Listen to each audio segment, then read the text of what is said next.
And good morning, good afternoon, or good evening, wherever you are in the parts of the world. My name is Raymond, aka Array of Sunshine 21. Welcome you to another edition of Array of Sunshine, bringing positive stories to light.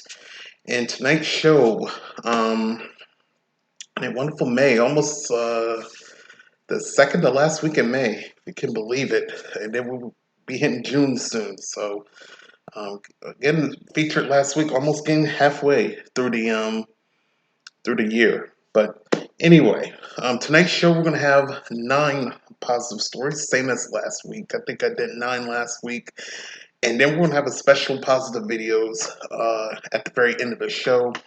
It will feature some female pilots and a special documentary.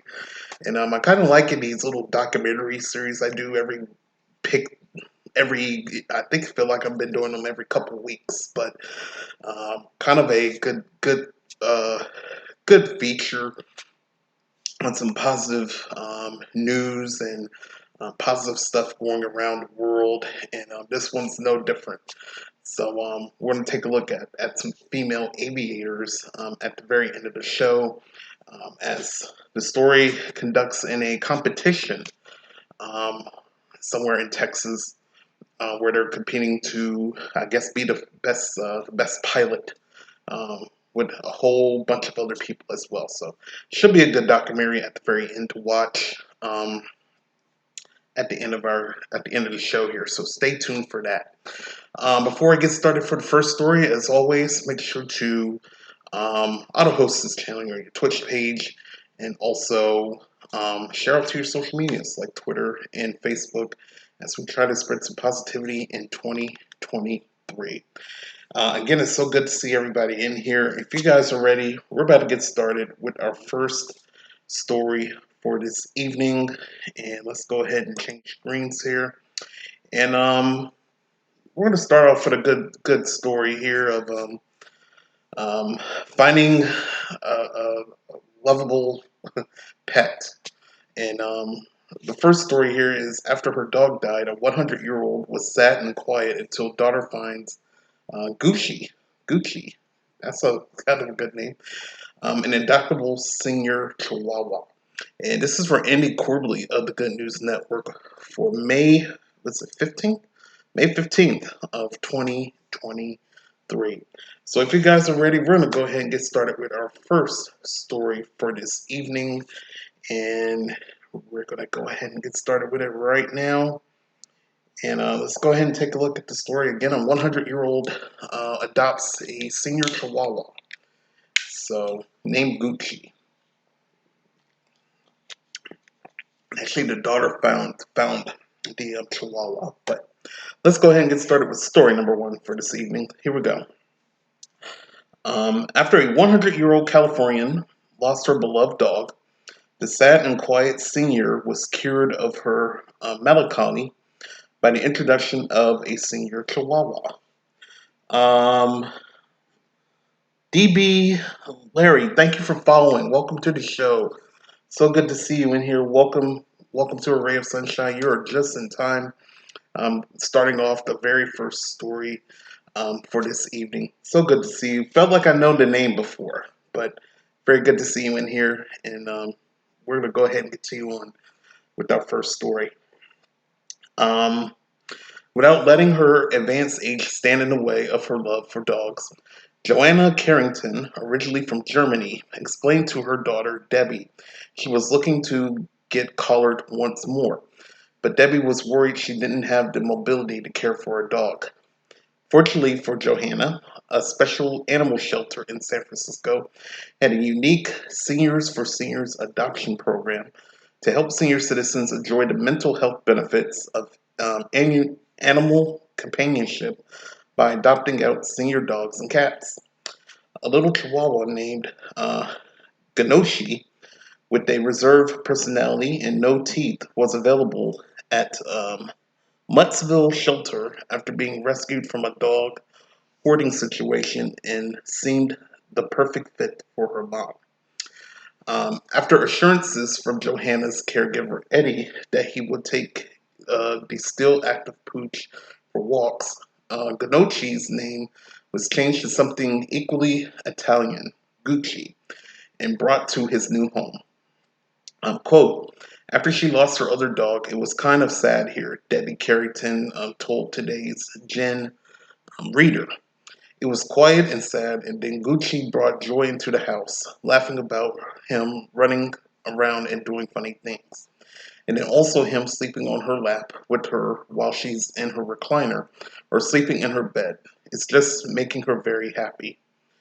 Joanna, who is due to celebrate her 101st birthday with Gucci in a few days, couldn't have a dog as a child growing up in an orphanage in war-torn Germany.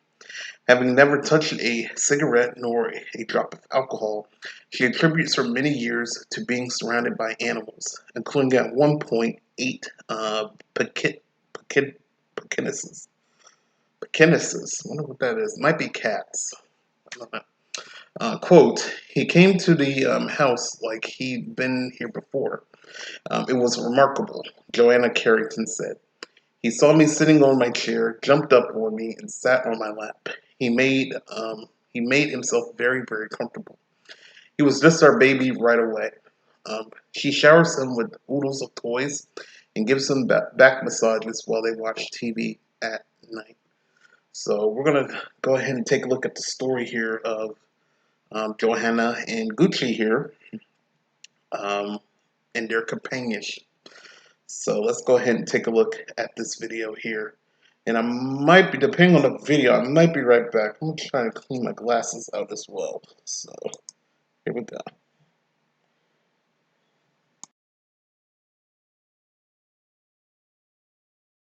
I have never had that experience. He just jumped on my lap and just started kissing.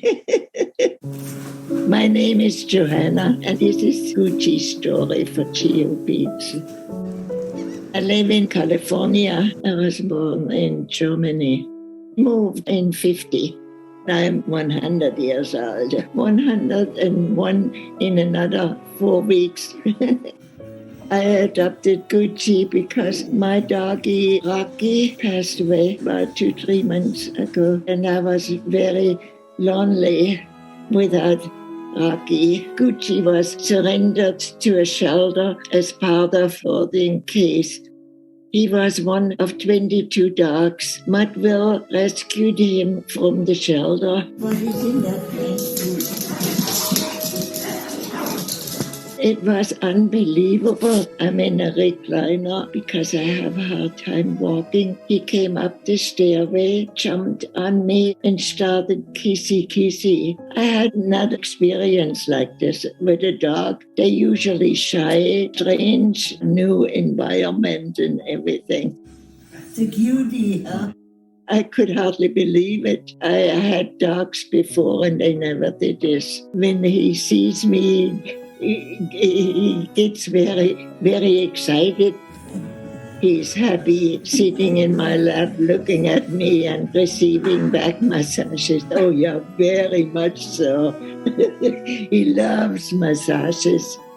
He loves also scratching. He closes his eyes and is sitting there so happy, so happy. I have a close bond with Gucci. I love being with him and caring for him. I can read his mind because the eyes, they show you what they're thinking. So I go by what he really would like to have a treat.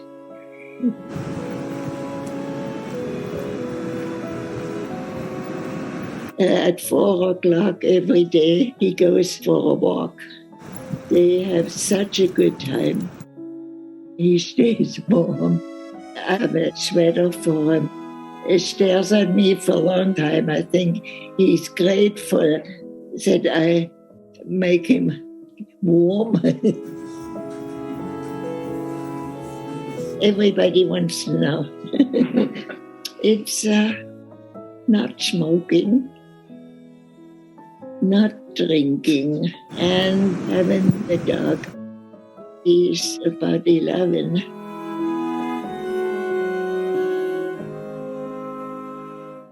I love him, and he will always have a good life from now on.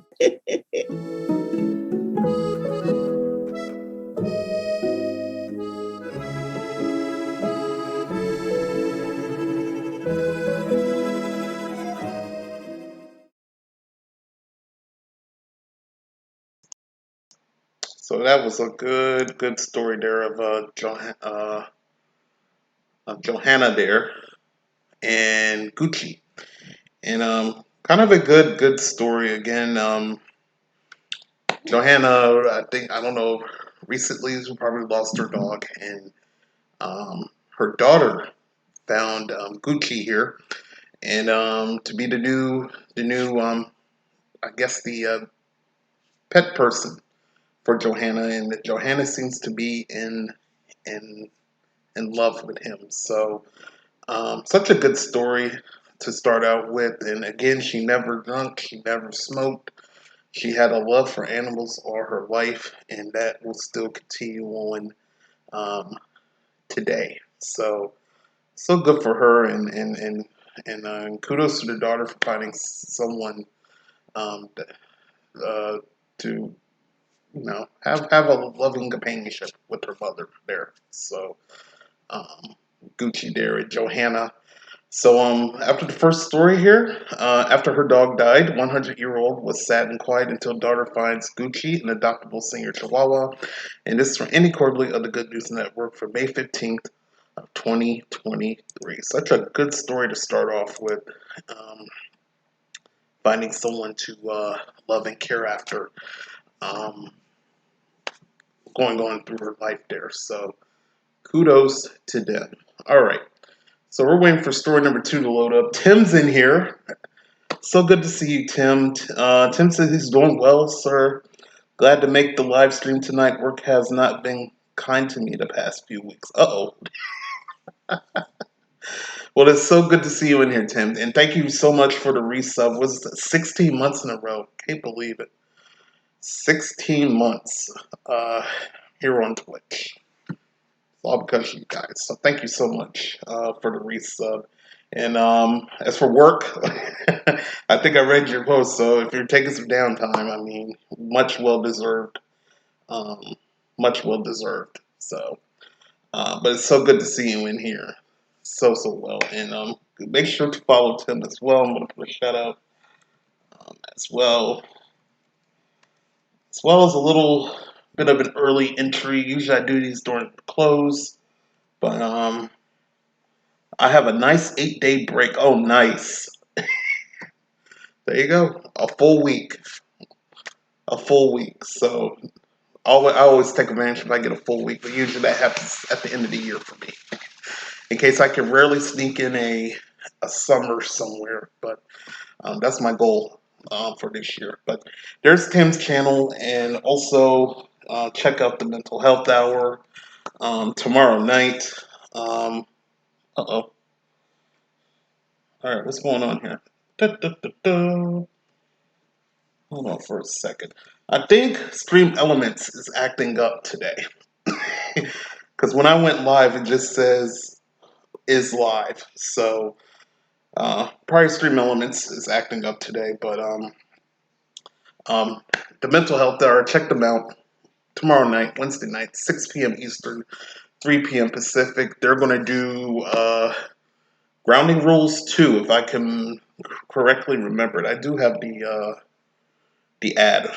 We're going to do that. Let me put the ad up real quick. That's kind of weird. Stream Elements has been a little bit crazy this past couple weeks, so we're gonna do a live advertisement already in progress. I already sent this out on Twitter. I hate to beat Hattie to it because I know she does it the day of, but I have nothing to show for it to promote the ad, so I went ahead and put it on Twitter. I think I saved her at least some time. Something she'll have to worry about. All right, so there we go. Wednesday night, Grounding Yourself 2. That is the next episode, 94 of the Mental Health Hour with Tim and Gemma. Grounding Yourself 2, taking another look at grounding techniques, what they are, and how we can utilize them in our daily lives. So check them out again tomorrow night, May 24th, 6 p.m. Eastern, 3 p.m. Pacific, 11 p.m. UK. And Tim says, I'm not sure what all the commands you have. Oh, so for you, it's just exclamation point TMHH. And say, like, for Jim, exclamation point Jim. And then kind of like shout outs, SO, it's kind of the normal shout outs. But yeah, Street Elements has been a little bit crazy lately. So I have noticed that. So everyone is welcome to throw it out there, and we appreciate it. No problem, Tim. And so we get back to the second story. And incidentally, the first episode I did with Gemma as official co-host of the show was Grounding Yourself. Ooh, it's a fun fact there. That was the first episode of the show, and that would be that's kind of neat. And then y'all going back to it from '94. Oh, that's kind of neat. As you get close to 100, that's you're going back to the earlier. Kind of neat. It's kind of neat. All right. So, Grounding Yourself number 2. And if you have not checked Grounding Yourself 1, which I probably will check if that's the first episode, go to their YouTube channel, The Mental Health Hour, and they will have it on their YouTube and their Spotify's and anywhere else podcasts you can find them, and on YouTube. So check them out. All right, so full plug there of the Mental Health Hour there. All right, let's go ahead and continue on with story number 2 for this evening of 9. An anti-poaching helicopter attempts daring rescue inches above swirling floodwaters. And this is for Andy Corbally of the Good News Network for May 17th of 2023. And speaking of those, Stream Elements worked right there with that automatic stuff. So I don't know. I don't know what's going on with it, but maybe I'll fix it later. Somehow before I get to the thing. See? Can I put gems up? Yeah, I don't know what's going on with my commands. Okay. Anyway, let's continue on.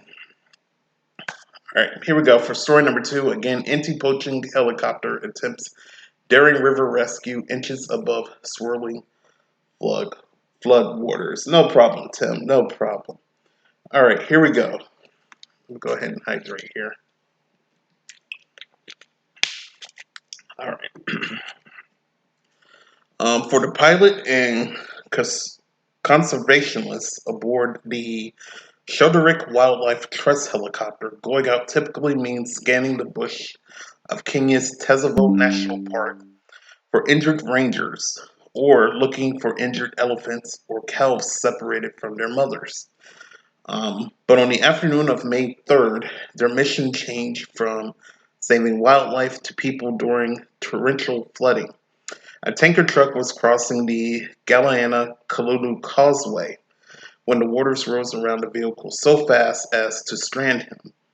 Sheldrick Wildlife Trust operations manager for their ranch in the area called the helicopter, piloted by fixed-wing aircraft pilot Teru Carr Hartley, to the scene. Dwarfed by the angry river, the tanker had flipped onto its side, and the driver, James Rufus Kanaya, had climbed out of the cab and was lying on the door. Slowly, the pilot lowered the helicopter closer and closer to the tanker, where the driver sat crouched in the swirling winds from both the flooding and the rotors. Quote, I was told he had been there since 10 a.m. In extreme fear, I am sure, Toru Carr Hartley told Nation Africa. He was hanging half out of the window, lying on top of the truck, and I could see the widescreen was smashed and the whole cabin was filled with water. That's when Teru's younger brother, Rowan Carr Hartley, stepped out of the helicopter and helped the driver climb aboard. Quote, I had to concentrate to keep the distance and height between the helicopter and the truck the same to give him time to help the gentleman into the helicopter and jump back in himself, he added. So this is going to be the video of the water rescues. You can see the preview right there. So it's going to be something interesting here. So there we go. See, points work. That's weird. Okay, anyway. I'm going to go on to Stream Elements after this story. We'll see what's going on. All right, here we go.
right, so and I didn't mute myself that time, so but let's just looking at the water from the water all the way to the helicopter, just seeing it up close. I would have been terrified. I would have been very, very terrified. But as I always say, right place at the right time. I'm pretty sure someone dispatched. It's like, hey, we need a helicopter to help somebody. They're trapped in the floodwaters and um, with a flip truck there. So um, amazing, amazing water rescue there by the anti-poaching um, helicopter team there. Um, Again, just helping that stranded person getting out of the floodwaters there. So very scary, but at the same time, he's rescued and he's doing fine. So awesome stuff there over there in Africa. So the second story for this evening: anti-poaching helicopter attempts daring rescue inches above swirling floodwaters. And this is for Andy Corbally of the Good News Network for May 17th of 2023. All right. So we're going to move on to our next story here, and before that, I'm going to do a little bit of tech work for a minute. Um, so hang with me, but this will give you a little bit of preview of what our next story will be. The story of second chances. A Georgia State University hails first class of inmate graduates, a degree to utilize when they come home. And this is from Andy Corbally of the Good News Network for May 17th of 2023. Keep that in mind. Keep that in mind. Um, I'm going to go ahead and go to chat intermission for a minute here. Our little chat box here. Go on my stream elements for a minute here. So hang tight. Oops. There we go. Let's see if we can flip on the second screen here. We're going to find out why these commands are not working. Because Tim did points and went through. I think that's separate from my little chat commands that I do here. And I just recently edited before before I came live, so maybe I might have hit something. Send me a list of any commands you want me to utilize for you if you want. Okay, I sure will. I'll send it out on a whisper to you. If it's not by the end of this show, it'll be tomorrow. I will send you the list of my commands. I don't use much on here. So let's see if I didn't switch anything off while I was in a rush and be like, oh, I gotta get to the show. All right. So the mental health are on here. Let's see. Grounding yourself too. All right. Save. I'm gonna hit save again. And Jim, I did edit his back to 11 o'clock, so save. But everything's saved on here. Nothing's not turned off. That's kind of weird. Let me do this. That's part of it. Wow. So I wonder if custom commands are off.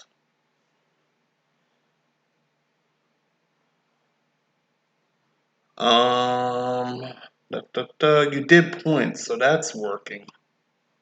That's kind of weird. Okay, let me put my time on there. Okay, time works. Wow. Okay. Let me do weather. These are just normal features on here. Let's get my weather out real quick. Okay, that's not working. Okay. Oh, no, it works. All right, let me try this to promote now. That's not working. All right. Well, that's kind of weird. And I didn't change anything. All right. Well, I guess I'm going to have to wing it. wing the promotions then. So, but everything else is working. So we'll check it out later on um, when I have the time. But that's kind of weird. Very, very weird. Everything's on and all of that. Very weird. All right. We're going to go back to the story. All right. I'll say something I'll try out before I end the show. See if it works. All right. All right, let's get back to our third story. All right, again, Georgia State University hails first class of inmate graduates that agreed to utilize when they come home. And again, a story of second chances, which I kind of like. Yeah, just fix it tomorrow. Don't worry about it. Can always use shout out. Exactly. The slash shout out. So, all right. So, if you guys are ready, let's go ahead and get started with our third story for this evening. Here we go. In caps, gowns, and perhaps even blues, 9 inmates at Walker State Prison in Georgia are set to receive their associate's degrees for 60 credit hours of coursework done while incarcerated.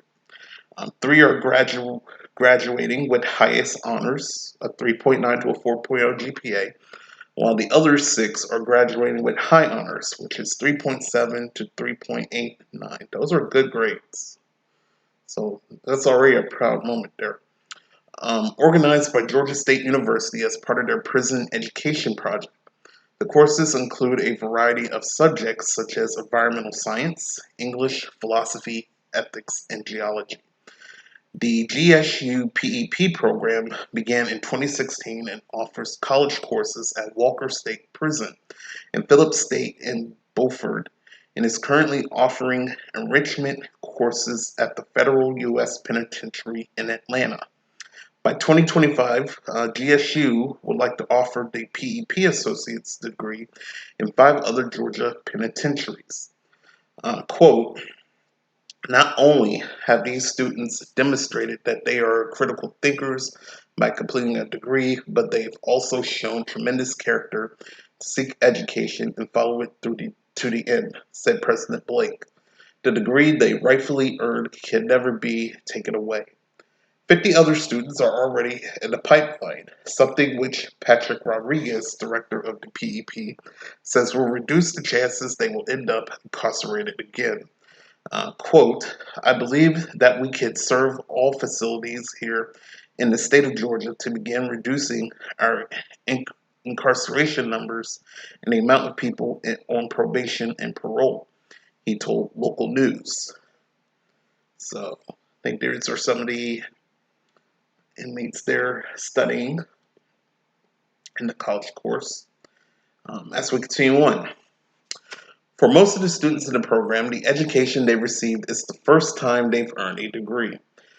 Quote, I learned several things about myself throughout the course of completing this degree, but the most important to me is that I do have worthwhile thoughts, ideas, and insights, one new graduate said.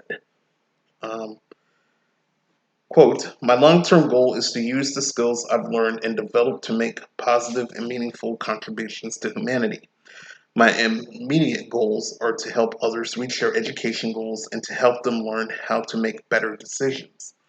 Indeed, education is one of the best tools for reducing um, recidivism. I think I said that right. Anyway, quote, this has given me a passion for learning, said another student. I never knew why someone would want to become a teacher, but I see how good it is to give back, and now I get it. Readers can watch the local news story here at Fox 5 Atlanta, but fast forward 29 seconds to past the previous news coverage about scammers. So we won't be able to do that. It's on a link and it'll go onto another screen.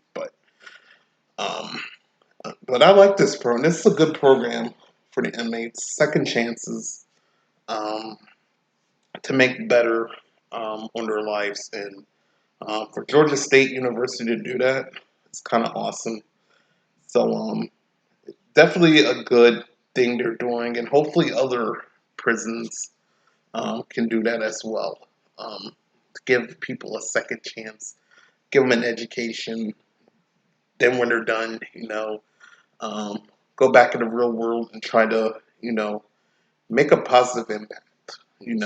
Tell people, not to do wrong and try to make a positive impact into the community again. So, awesome stuff there by Georgia State there. So, Georgia State University hails first class of inmate graduates that agreed to utilize when they come home. And this is from Andy Corbally of the Good News Network for May 17th of 2023. As we move on to story number 4, as we will continue on with more heroics here, and it is from the state of New York. State of New York again. I think last month, I did one of a train conductor helping a kid off the track, the electrical track, when the train was coming close.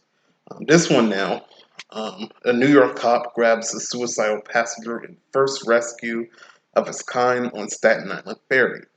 And this is for Andy Corbally of the Good News Network for May 18th of 2023. So we're going to have another rescue here, this time in New York. So if you guys are ready, let's go ahead and roll on, continue on with story number 4 here on A Ray of Sunshine. Here we go. It was a rescue that police said had never been done before, hanging off the edge of a Staten Island ferry boat. They were there because an emotionally disturbed man had inexplicably climbed out of the window onto a railing on the outside of the ship, seemingly ready to jump. Then, after trying to reason with the silent would-be jumper, Officer Gambino, who was roped to the boat from an anchor point above, moved like lightning to grab hold of the individual and press him up against the side of the boat. Quote, some people were in dry suits and some were in rope harnesses in case he went into the water or stayed on the ferry, said NYPD Emergency Service Unit Sergeant Darren Brooks. We were prepared for both. Brooks told ABC7 News that this particular rescue strategy had never been attempted before, but that the ESU trains for dozens of different situations, some of which have involved potential jumpers. The moment of arrest was captured in stunning detail by a news helicopter, and the man was transported to a hospital where he could receive psychiatric attention. So this will be the news story here. Tim says, "I love a good rescue," so I'm pretty sure you do, Tim. I do too. I love a good rescue, good heroics, all that stuff there. So let's go ahead and take a look at the video here. This time I will mute myself. I don't know how long the video will be, but here we go.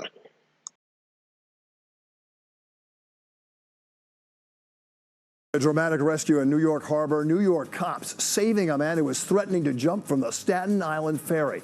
Tonight, those cops speaking exclusively with us about that rescue. And while these specialized officers are trained for countless scenarios, today's situation was not one of them. Eyewitness News reporter Josh Einiger with how it all unfolded. You are watching a daring rescue in the middle of New York Harbor. The rescue of an emotionally disturbed man who'd been clinging to the outside of a Staten Island ferry, seemingly ready to jump. A rescue cops say had never been attempted before.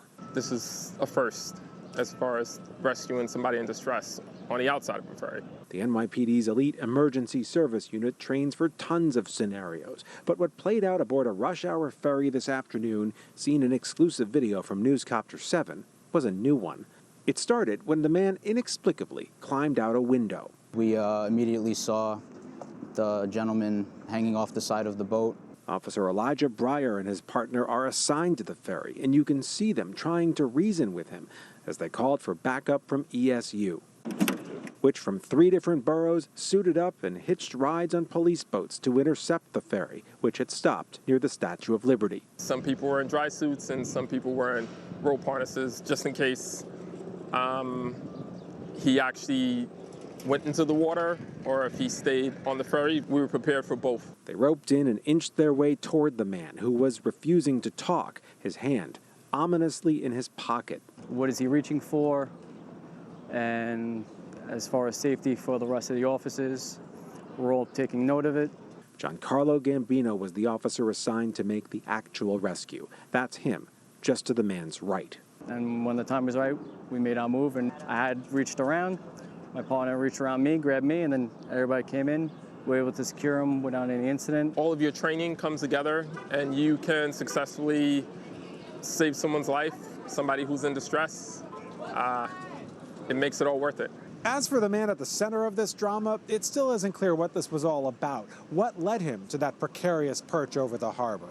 Police took him for evaluation at a nearby hospital amid hopes he can get the help he needs.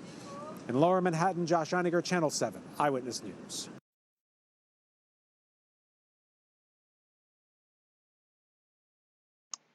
So another good day for the police of the NYPD there to rescue that guy there, save him from potentially just jumping off that ferry boat. So I hope he does get the help he needs. We don't know the situation, but just hoping he gets the help he needs there with that. But another good job there by the New York Police Department as always, and yeah, just prevented a situation that could have been bad. We'll say that. And I know we have had a main story, I think, yesterday of someone that committed suicide. So it's always good to check on people, and see how they're doing, and hopefully, if they need help, get the help they need as well to prevent something like this. So, but anyway. So, a New York cop grabbed suicidal passenger in first rescue of its kind on Staten Island Ferry. And this is for Andy Corbley of the Good News Network for May 18th, 2023. All right, we're going to move on. We are on story number 5 right now, number 9. And then after this, we're going to have one video tonight, a documentary of female aviators, female pilots. And I think they were doing some kind of contest somewhere in Texas. So into the contest, but more importantly, focusing on women aviators from our history. So you want to stay tuned for that documentary to close out the show from this evening. Tim says it's a good story. That was a good story. So good they got him rescued, but there's also a lesson too, and Tim knows as well during the mental health hour. Check on people. Make sure they're all right. If they have a situation, be a listener to them. So that's kind of a 2-for-1 story there. He's rescued, he's all right, but also check on people as well. All right. So our next story, we're halfway through stories still. And our next story is a kind of a feel-good story. After 29 years in prison for rape he didn't commit, the survivor helped free him. And this is for Andy Corbley of the Good News Network for May 19th of 2023. 29 years in prison. And I think I did a story a couple weeks ago. Someone else went to prison for years, and I think a group helped him in identifying that he didn't do it. So we got another story here of 29 years in prison, and he's now freed after the victim helped him out there. So if you guys are ready, let's go ahead and get started with story number 5. Here we go. A man who suffered 29 years in prison for the rape of his stepdaughter has finally been freed with the help of a local district attorney and a victim who had campaigned for his innocence for 20 years. The case went like this. Patrick Brown, stepfather of a 6-year-old girl, was found guilty of her rape in a Louisiana courtroom absent the victim's own testimony. Instead, adults testified to what they believed she, the victim, had said. Since 2002, the victim had repeatedly requested the Orleans Parish District Attorney's Office to review the case and prosecute the actual perpetrator. Despite this, no investigations into her case were ever done until DA Jason Williams took office and launched the Civil Rights Division. A thorough investigation followed, exonerating Mr. Brown. Williams then asked the court to rectify the case. Quote, listening and engaging victims and survivors of sexual assault is a top priority in this office. It's incredibly disheartening to know that this woman was dismissed and ignored, no matter how inconvenient her truth, when all she wanted was the real offender to be held responsible, said District Attorney Williams.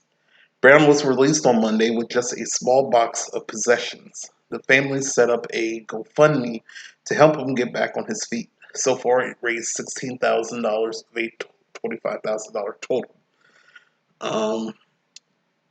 So maybe that's the end of that story. More wrongful convictions ended. The Civil Rights Division said one law professor is the only group in Louisiana actively taking the concept of justice seriously. Evidence, she said, by the fact that they listened to the testimony of the victim and acted on it, while others had failed to do so for so long. Quote, the state is actively reviewing the viability of charges against the actual perpetrator, Orleans Parrish Williams told CNN in a statement. To say more on that at this time would not be prudent, as it could jeopardize the case. And this is a good story, but at the same time, this is heartbreaking. The actual victim knew who the person was, and they said 6 years old. She didn't get to testify when she was a kid, so it was more of, I guess they want to say she said, I don't know, quote unquote. And when she got older, a little bit older, she wanted to be like, hey, probably the person you got there is wrong. It's the wrong person, and kind of ignored it until now. And but that's 29 years of, uh, a life that could have been. He could have done some good things in 29 years, and just to get wrongfully convicted. And the stepdaughter finally got the chance with a lucky person, probably running the office, just saying, hey, reopen the case. This is not the wrong guy. This is not the guy, So, this is a good story, And unfortunately, he won't get those 29 years back. But now the family has set up for him to get back on his feet again and all of that. So, just an amazing story of, just getting him out for something he did not do. So, but anyway, we're going to move on from this. After 29 years in prison for rape he didn't commit, the survivor helped free him. And this is from Andy Corbally of the Good News Network from May 19th of 2023. As we move on to story number 6. And actually this one is kind of an interesting story. I'd like to read it for anyone that swims. Shark Attack app uses AI to forecast and detect risks for swimmers at 89% accuracy. This is from Good News Network from Andy Corbally from May 19th of 2023.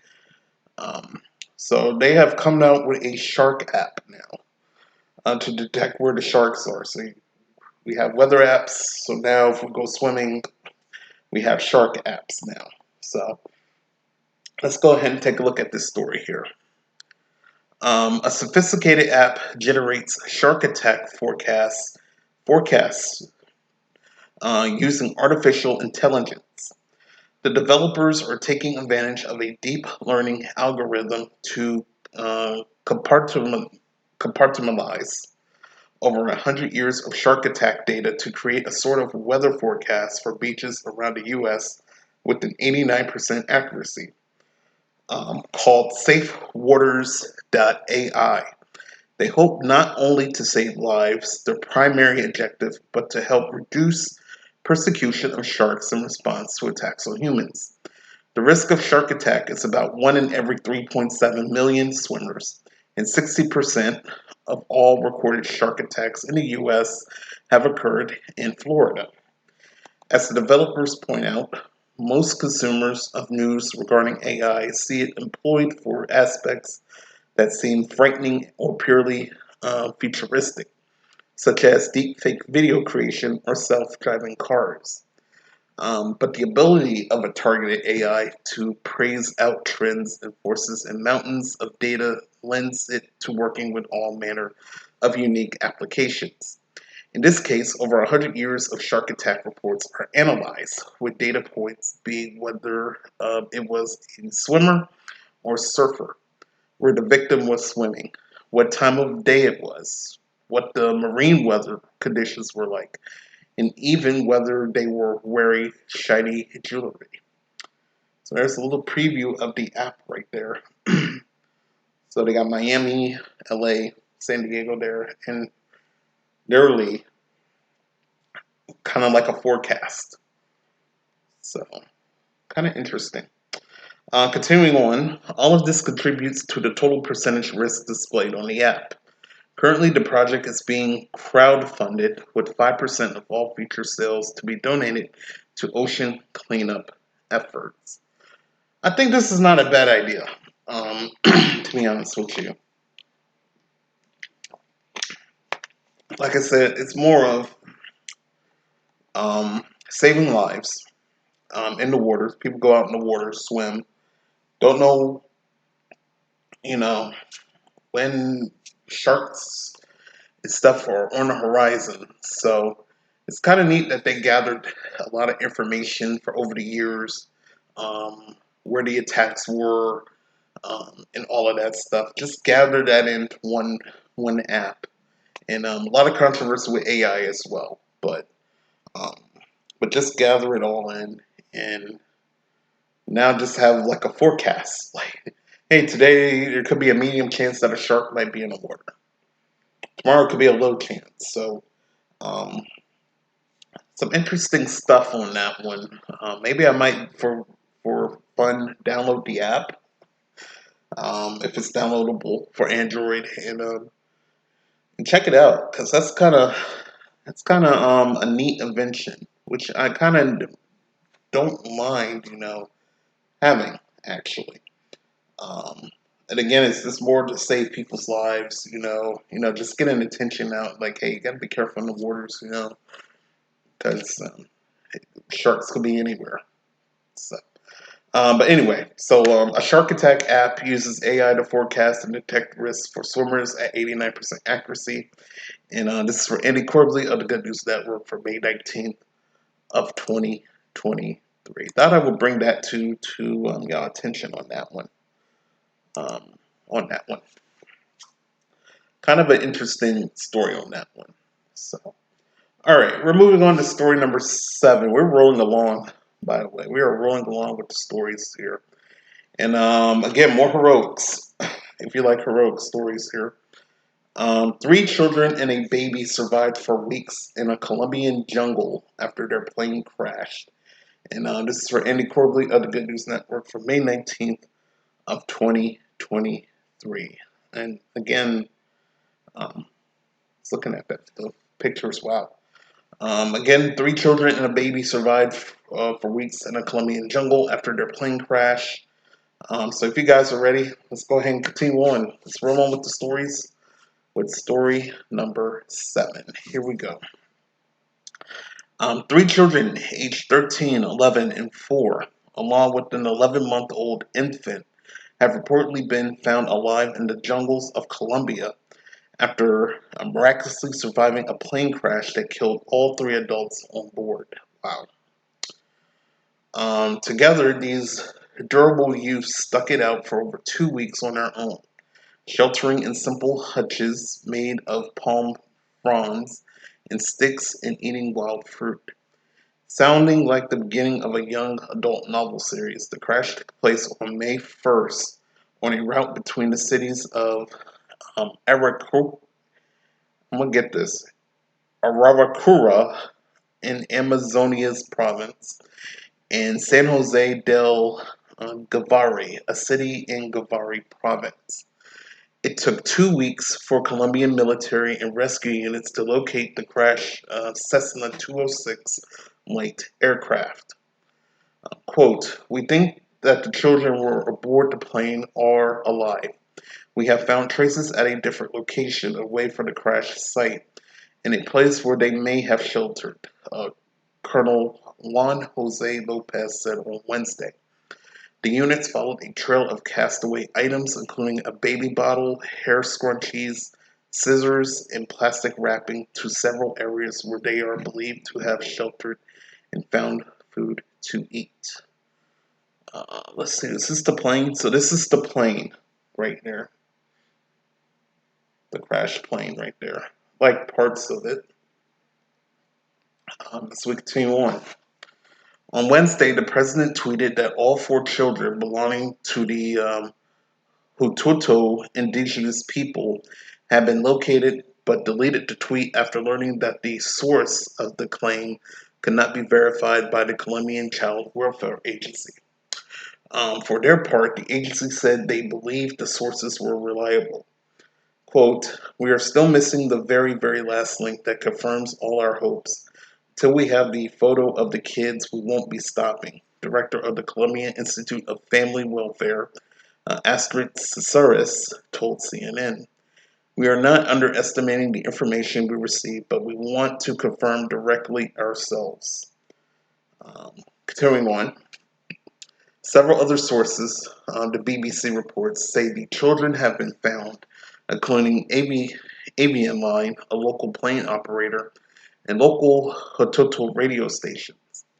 The word is that they were found by one of Avian Line's pilots who landed in the village of Caporo, and that it was here the pilot heard they had been found in a remote location called Dumar, and were being transported to Cacaporo via boat. This is extremely rugged and rural rainforest terrain, and the company said that heavy rains may have made the river difficult to navigate. One thing is for certain, their indigenous knowledge of the forest allowed them to survive an ordeal in which many people would surely perish. So this is such a good story.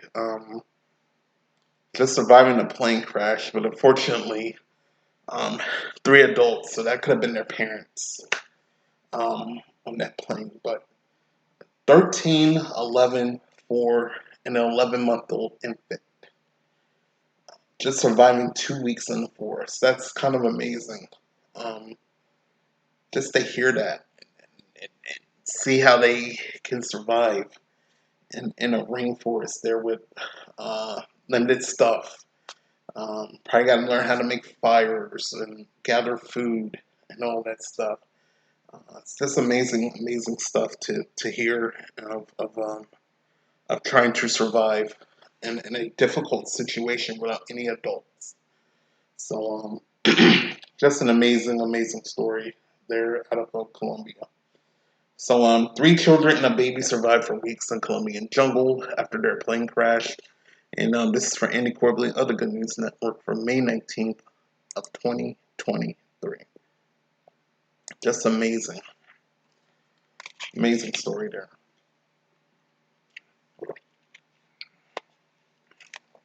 All right. We're going to move on now to story number 8 and bee therapy retreat, where vibrations from bees and scent of honey believed to be healing. This is from the Good News Network for May 21st of 2023. Tim says, "That's crazy, man. Great feat of human strength and will." Exactly. Great feat indeed. All right. I'm going to mute myself for a minute. Hold on for just a second.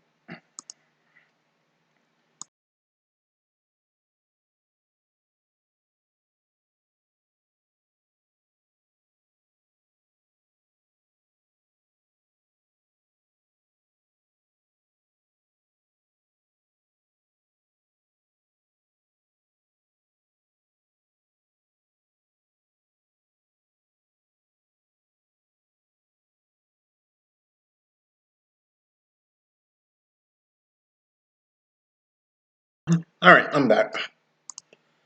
All right.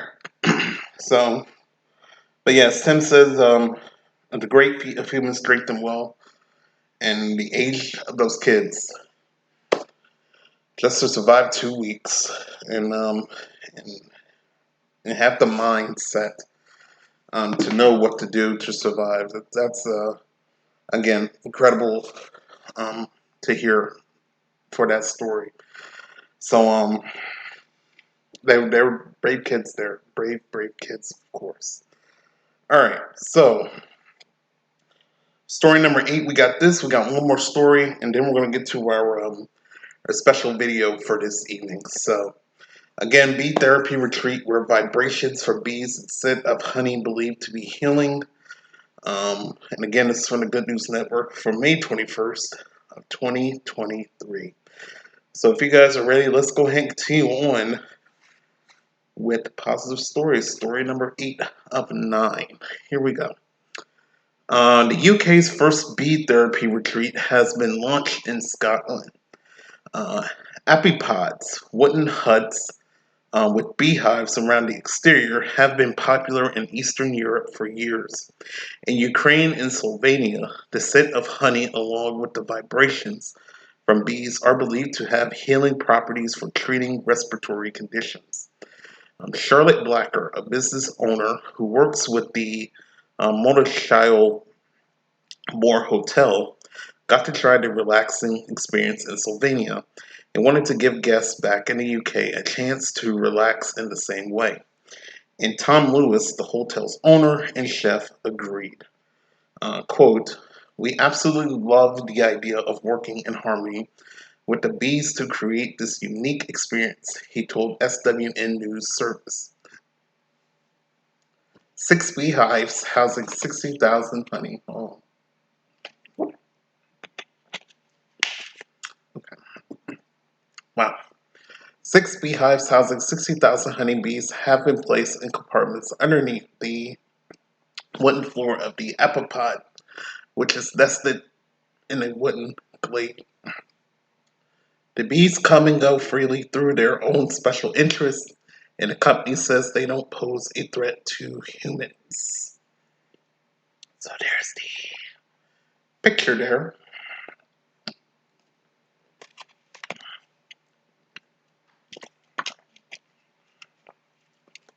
I don't worry, my throat's getting to me.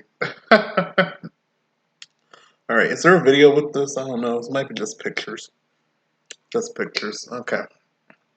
So that's one picture there. Let me go get another thing of water.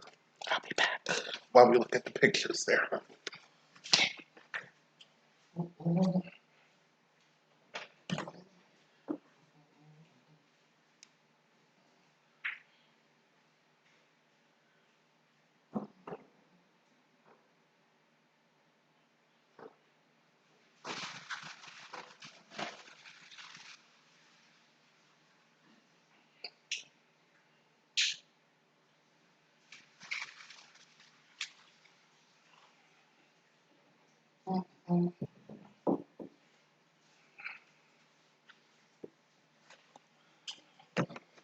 Alright, I'm back. Alright. Let's see how that goes. Got another fresh, cold thing of water here. So we should be good.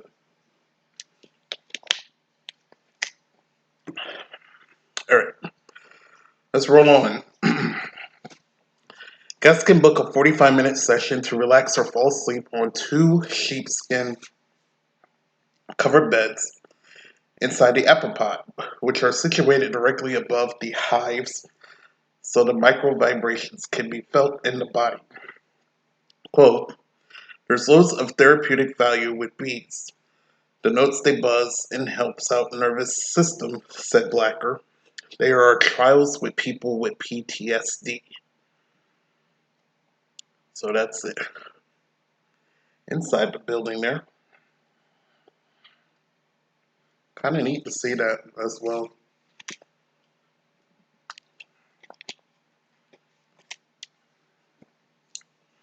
Alright, let's roll on here. Bookings for the hotel in Serif, Perthshire have already been filled through June, which is the launch month. Quote, we have the perfect spot to do it. The hotel is in a wilderness with freshwater lakes. Everyone has really embraced it. Quote, you distress listening to the sounds of the bees going about their daily life, surrounded by the aromas of honey, propolis, nectar, and pollen. The vibrations called by bees' wings also have a positive energizing effect, which calms and relaxes, suggests Blacker. Why not spend a day immersed in nature, wild swimming, hiking, and relaxing over lunch before being lulled to sleep by the gentle vibration of thousands of tiny winged um, bees, enveloped in the heavenly scent of warm honey from the hives beneath you. Each 45-minute session costs £80 for single use and £120 for two people. It includes a basket of fresh lemon balm tea, picked from the kitchen garden, and raw honey on Mina bread, along with a snack bar made of Charlotte's health food company Herb Majesty. So we got another picture there of him beekeeping there, which is awesome. That Mr. Lewis said it has been a tough few years for the hospitality industry, but always doing things differently has been a key for survival.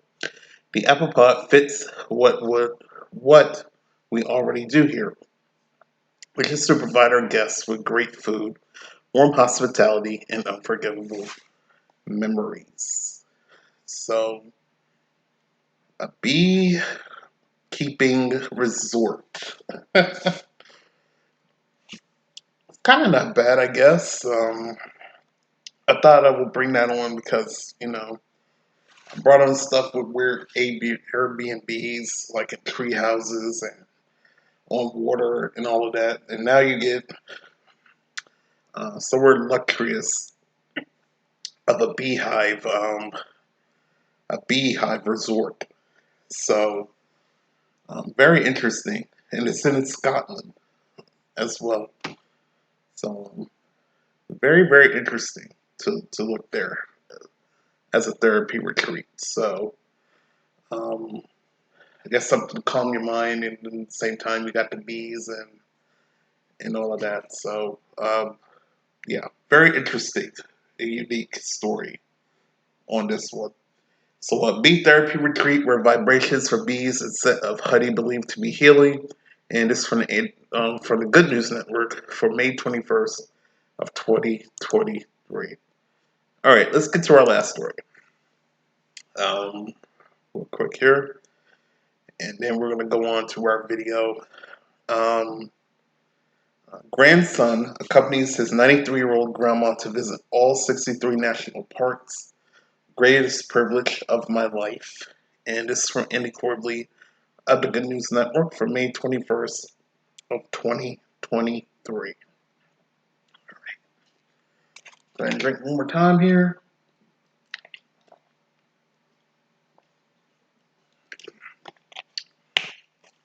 Visit all 63 national parks. That's amazing.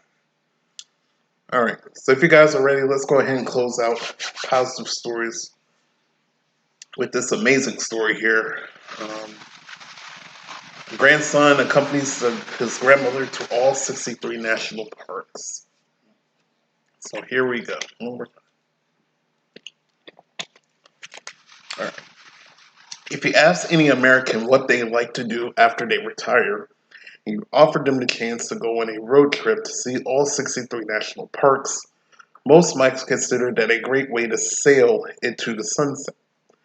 Well, more than just saying it, a 93-year-old grandmother has done it. All 63 parks in about 8 years' time, becoming the oldest person ever to do so. But Joy Ryan didn't do it herself. She had a handsome young man, her grandson Brad, for company, who described the adventure as the greatest privilege. Their journey began in October of 2015 when they visit Great Smoky Mountains National Park in Tennessee. and concluded last Monday when they made it all the way out into the South Pacific to America's Samoa. Quote, we departed from our hometown of Duncan Falls, Ohio at 3 a.m. on Saturday, Brad Ryan told Good Morning America via email. We took a 2-day break in Oahu before boarding our final flight to Pago Pago, American Samoa on Monday. 3 flights and nearly 17 flying hours were required before we touched down in American Samoa on Monday evening. So there's a photo right there.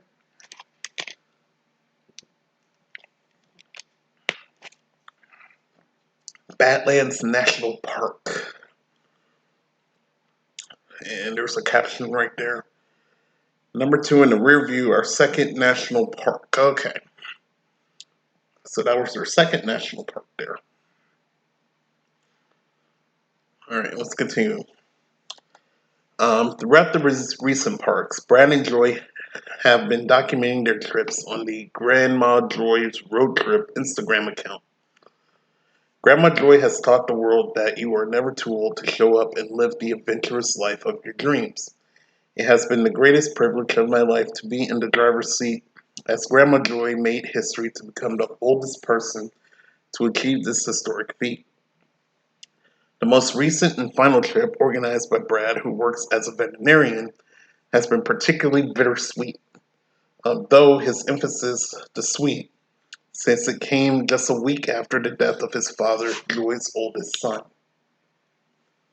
So we got a video here. I don't know if I can play it on here.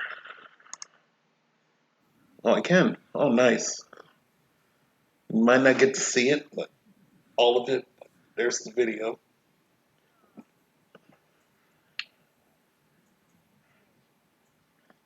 Grandma Joy right there. So we can get it down there.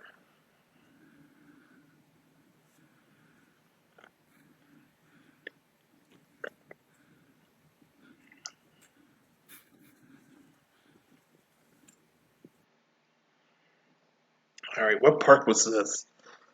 The Hall of Moses Trail in Washington's Olympic National Park is a 0.8-mile loop through the whole rainforest. There are few places on Earth more peaceful and awe-inspiring than Olympic. So this was in the state of Washington.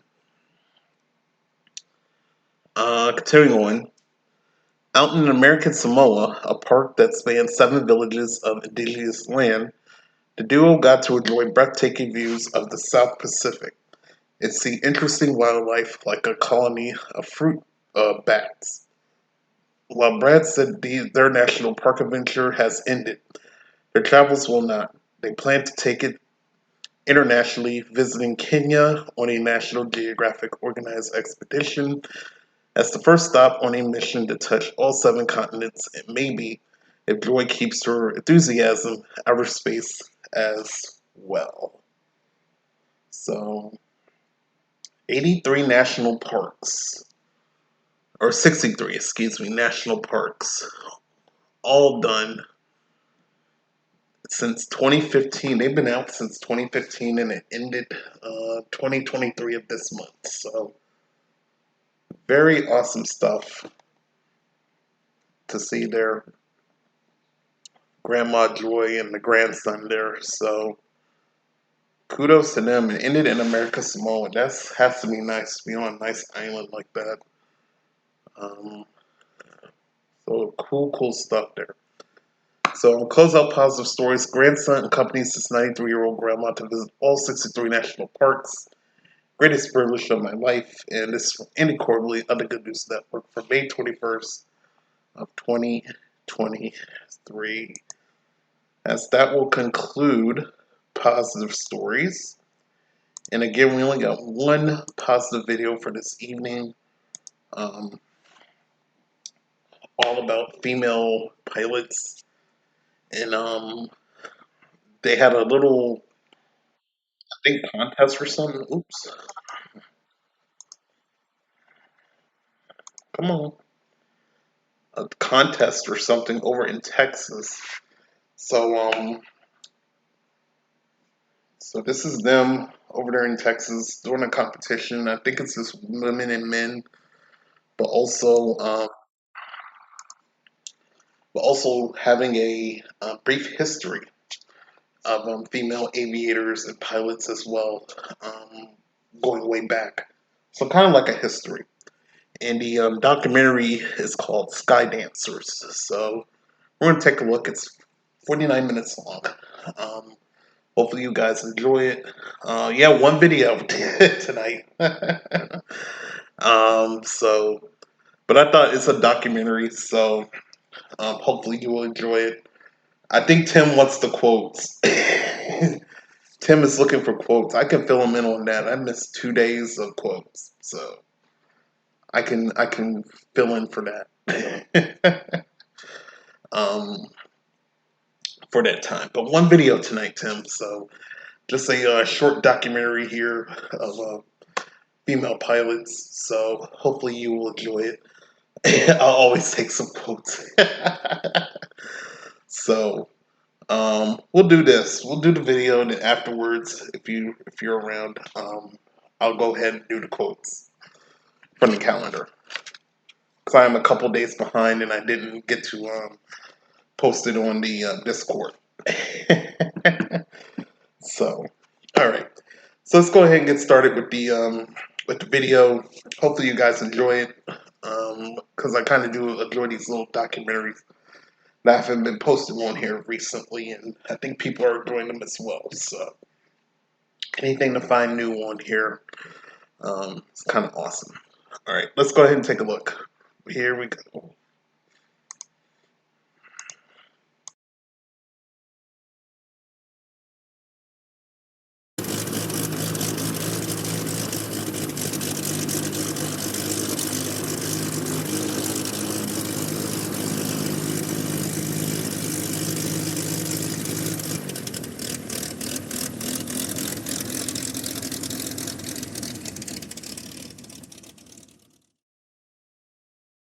Transcon 47, contact departure. Good day.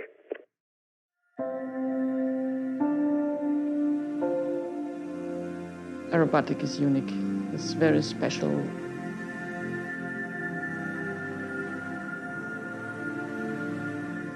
It's amazing. It's that you can make an airplane do that. What impressed me the most was what the Earth looks like from upside down, straight up. It's really spectacular. You have such a feeling of freedom.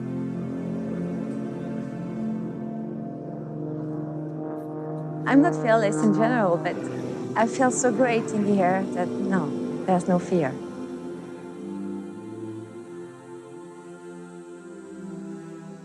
For me, being in my plane is where I'm comfortable, and once I'm sitting in that cockpit, it's game on.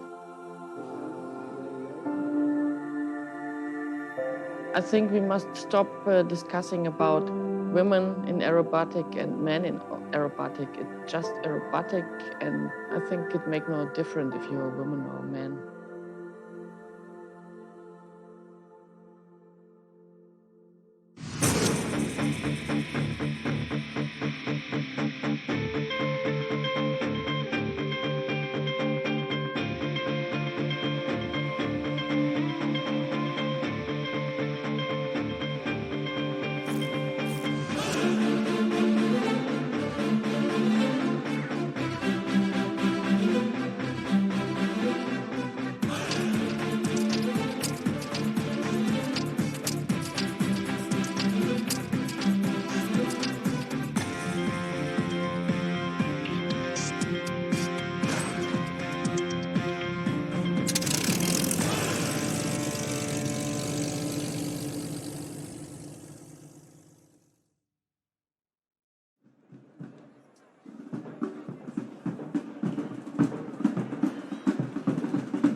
think it's more or less a man's sport. Don't know why. Women are becoming more empowered, and they realise that they can do anything as well, if not better, than the men. So we're seeing far more women now exposing themselves to, skydiving, aerobatics, extreme skiing, and it's a great thing. Like, why wouldn't they?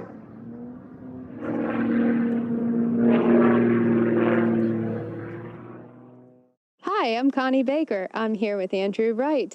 We'll be flying in the Giles 202, the hottest plane in the circuit today. When anybody experiences an aerobatic flight for the first time, it's something you never forget. How do you feel? Feel okay? I feel fine. Feel great? Awesome. Yes. All right.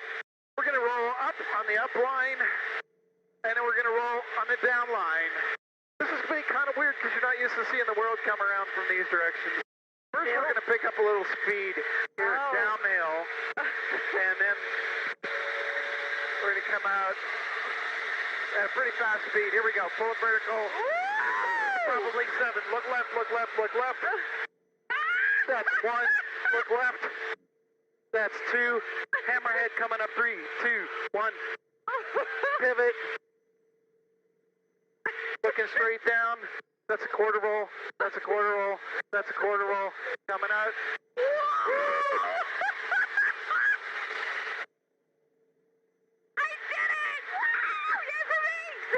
You did. You're doing awesome. How you feel? I feel great. Do you really? Yes. Awesome. Awesome. Good. I've had many people are like totally done, totally like, get me out of here by now. Done. First time I got in a plane, I was, I don't know, maybe 1 week old or 2. First time I flew was a pretty long time ago now. I was 14. I, in fact, didn't start flying at all until my 30s. I got a ride by somebody in an airplane and started flying the very next day, actually. I started flying when I was sitting beside my husband, and I was wondering when he became ill, what happened. My grandmother was a pilot. Her fun thing to do with the grandkids was take you up in the Cessna. I just absolutely fell in love with aviation and aerobatics at a very young age.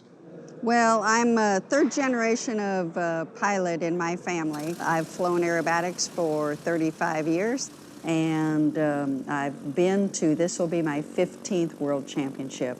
I think it's just time. It's time to retire. I'm Debbie Reen Harvey from the United States. I'm Catel Boulanger. I'm an aerobatic pilot in the French team. My name is Aude. I'm airline pilot on Boeing 777. My name's Anne-Marie Ward, and I am a member of the Canadian Aerobatic team. I'm Dagmar Kress. I'm on the German aerobatic team.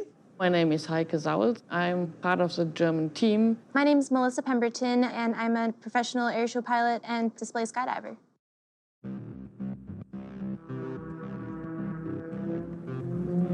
Here we are at the 2013 World Aerobatic Championship in Texas. Our first female pilot is Debbie Reen Harvey. She has flown at the unlimited level for 31 years, and this is her last World Championship. Will she finally be able to take home the title?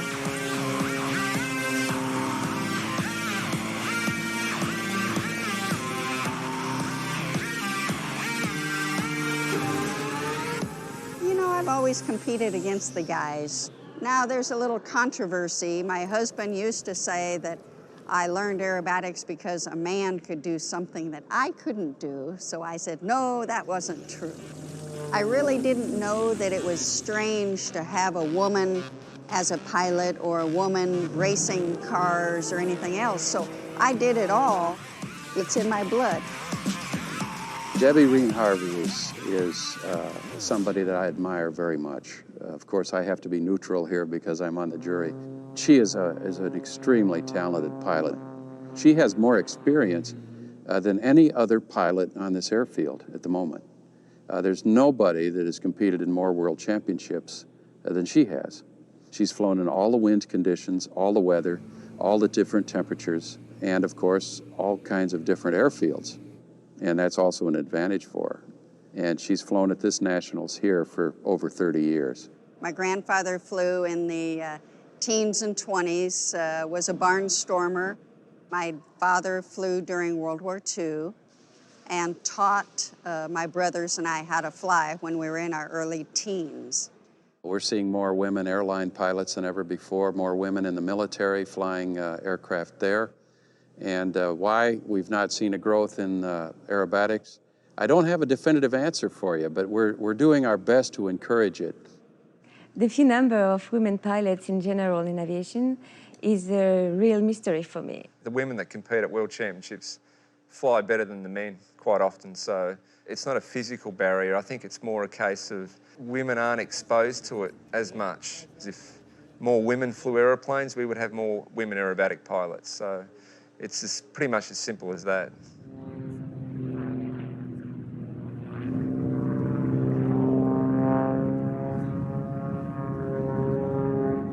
Personally, I've seen firsthand how challenging it has been for Melissa to excel in what is a male-dominated sport. There's still traditional feelings, I think, within the sport where, you know, maybe males can do this better than females, and kind of that stigma to it, which is not true.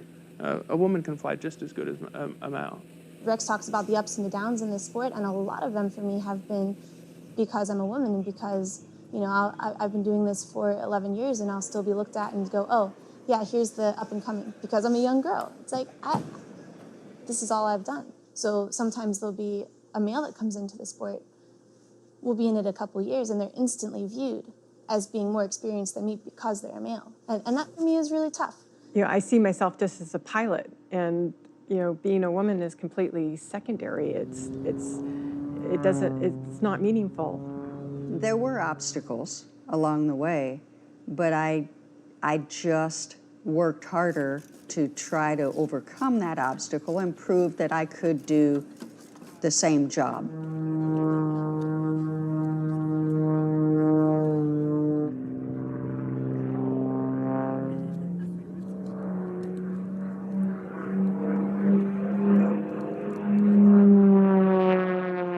There's still the battles to be fought, and I think that the women who have come before us have fought many of those battles and have made it come a long, long way for women.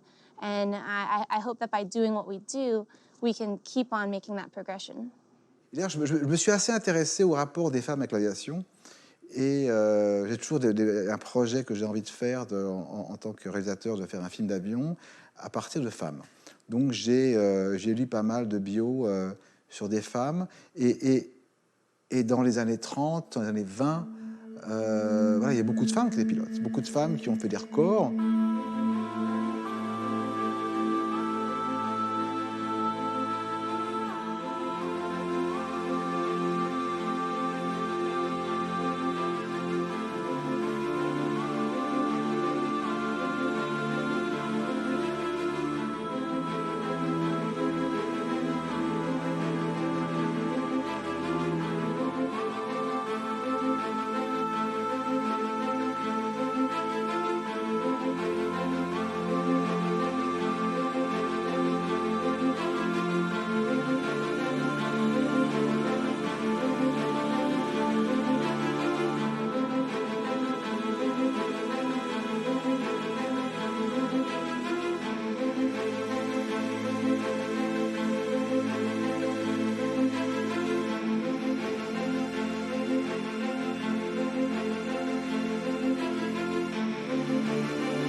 I really never thought I would be interested in aerobatics only because I thought those people were crazy.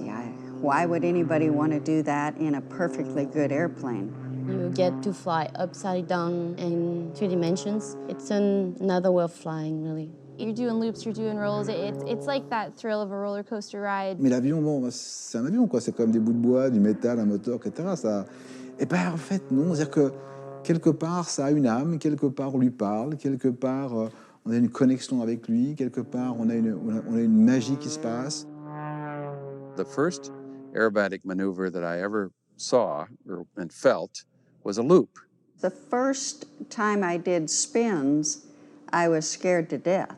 I was almost afraid to go upside down for the first time, and then there it was, and it was just, you know, it was just another maneuver and another way to fly, and it opened up a whole new world of flying. How's your seatbelt? Is that tight? Oh, the bottom one. Put a few more on that until you're uncomfortable. Okay, I'm uncomfortable. Okay, that's good.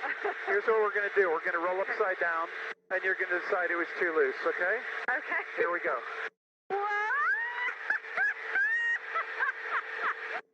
Hey, you didn't fall loose. It couldn't be that loose.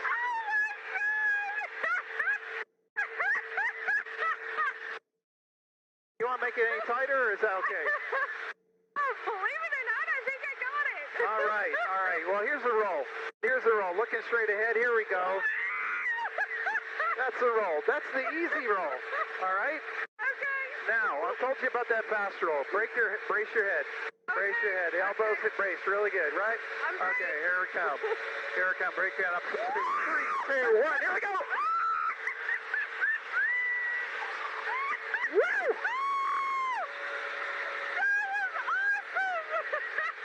Looks like you're having a good time up there.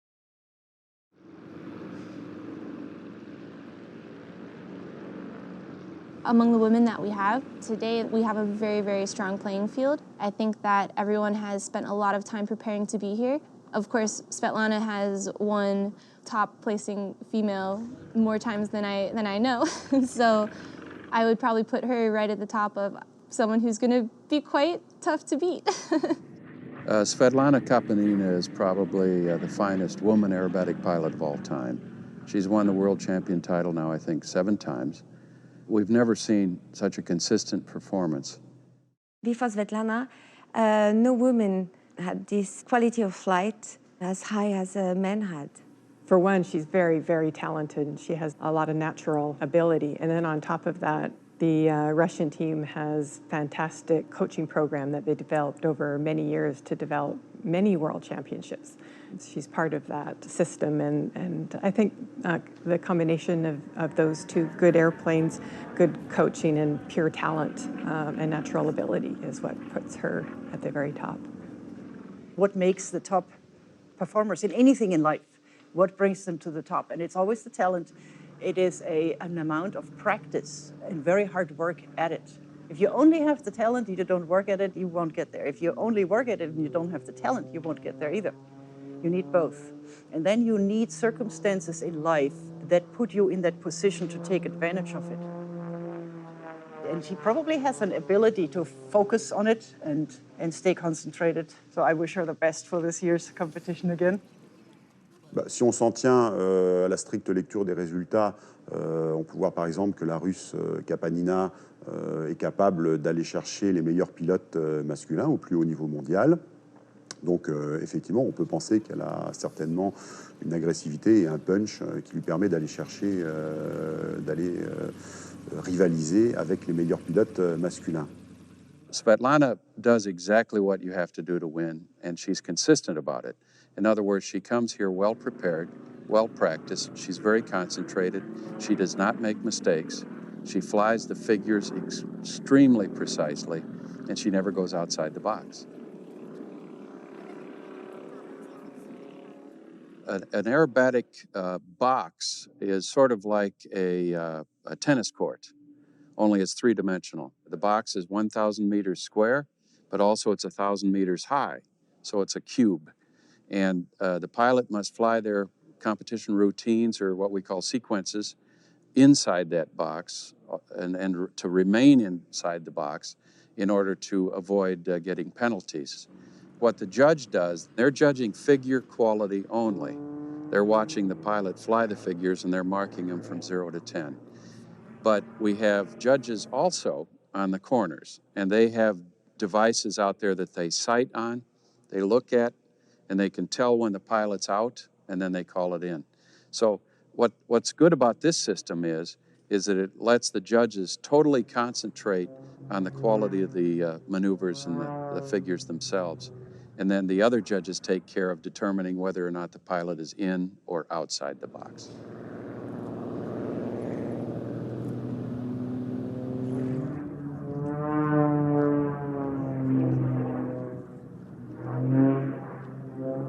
I can't emphasize how important it is that they observe the limits of the box. That's why you'll hear many discussions among pilots here about the box, and they don't like it too much. Is anybody not familiar with that? The warm-up pilot. The first reaction when you come to land and you see your results, you're thinking about the judges, and they do not well, and they do not right. You can imagine most of the aircraft, like the one behind me, are typically flying at over 200 miles per hour at the bottom of some of the figures when they're at their fastest speeds. And it doesn't take long to go through a 1,000-meter distance at 200 miles per hour. So it's extremely challenging for them to do those figures in the box.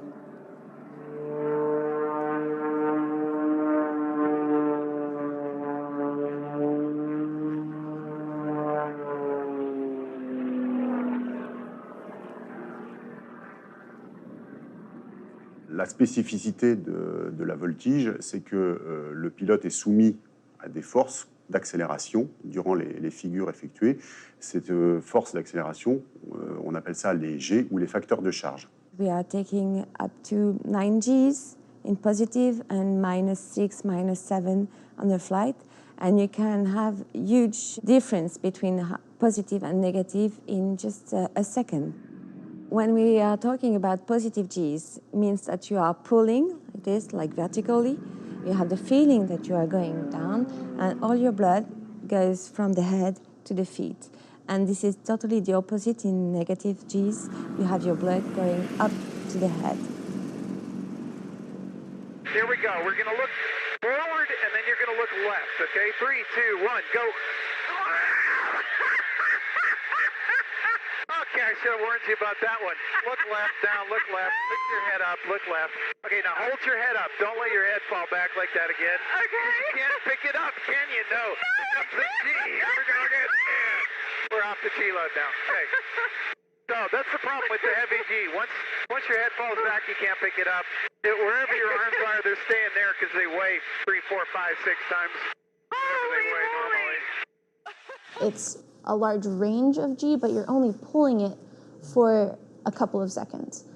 So you can just resist against it by using your muscles, or the negative G by relaxing, which we, of course, over the season build up our G tolerance.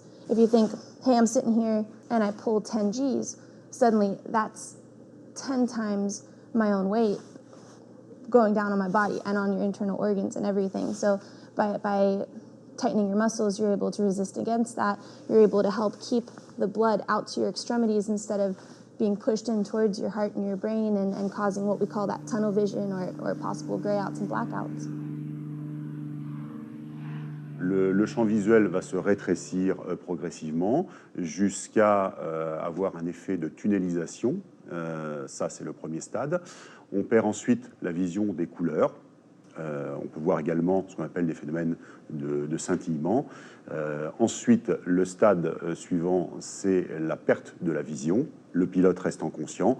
Et le stade ultime, c'est la perte de connaissance qui peut durer de 1 à plusieurs secondes et avec un retour à la réalité qui peut être un peu problématique.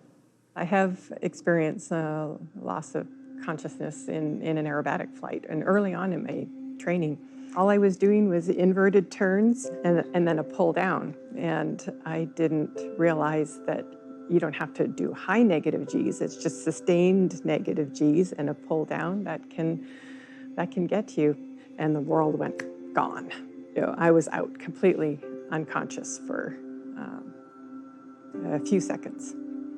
Oh, the recovery was frightening because it took a minute before I knew where I was, and then I almost had the shakes or something. I don't know, and I couldn't really control things for a moment or two. I was just lucky I was in a climb, and by the time things settled down and I was able to fly again safely.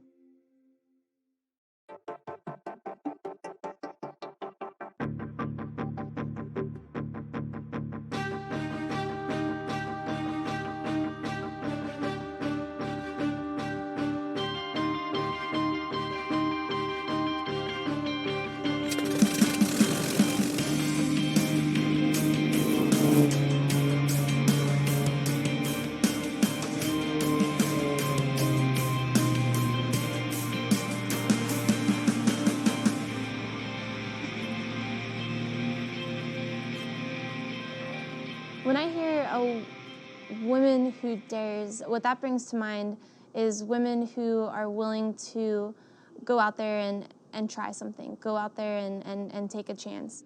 I'm not even sure if we are women who dare, because it is very calculated.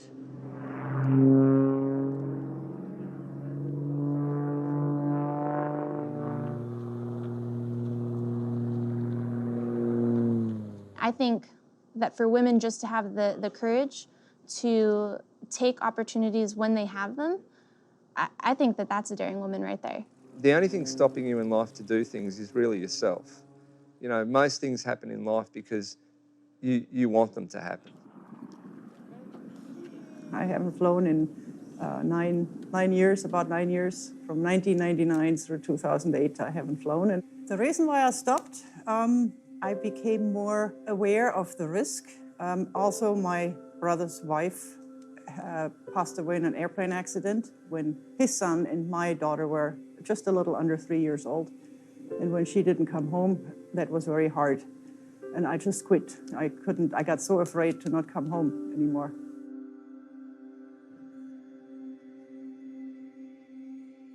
So I'm not afraid when I see cadettes flying, because everything is well prepared. We share the same passion, the same sport, so I know how it works. Mechanical failure, actually, we are trained for them. And no, maybe the only fear in a championship is the mistake I will do. I may say, hey, Melissa, look at this thing on the airplane, it seems to be cracked. And Melissa will walk up and go, oh, you're an idiot, this doesn't matter, it's nothing, But for me, it's not nothing. For me, it's something that if it breaks, oh my gosh, what would happen? Would Melissa go into a wild spin and crash, Stuff like that is important to me, but at the same time, she's got the experience. So when she says it's fine, I need to back off and go, okay, it's fine, it's gonna be fine, and let go.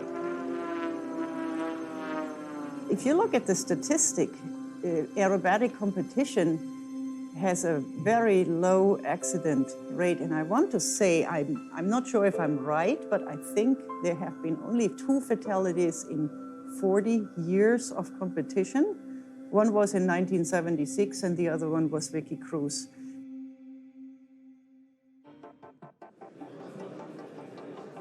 The 27th World Aerobatic Championship takes place over a 10-day period and includes 60 pilots from 18 different countries. Each pilot must perform 4 programs: known, unknown, free, and 4-minute freestyle. These strong-willed female pilots will be tested on their physical abilities, knowledge, and skills.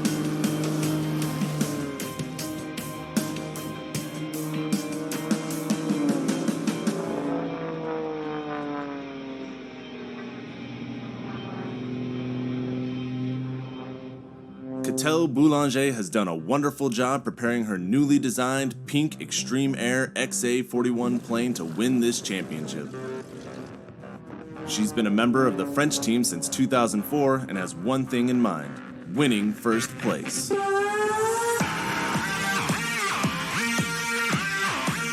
next pilot preparing is Aude Lemordin, also representing France with her Cap 232 plane. She finished second in the last World Championship.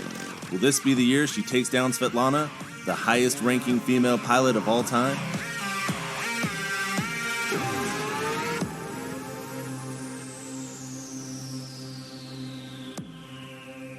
when I meet people like Cattell and Aude, one thing I know is that they love what they do, and they love flying and they love aerobatics more than anything. Grâce à nos sportives féminines qui sont en équipe de France, c'est un peu nos ambassadrices pour faire de la promotion de ce sport pour les femmes. I studied aerobatic just because one of my friends took me for a ride. I loved that. I still needed some more hours of flight for my professional licenses. And I said, oh, I like aerobatics, so I will pass my second degrees of aerobatics.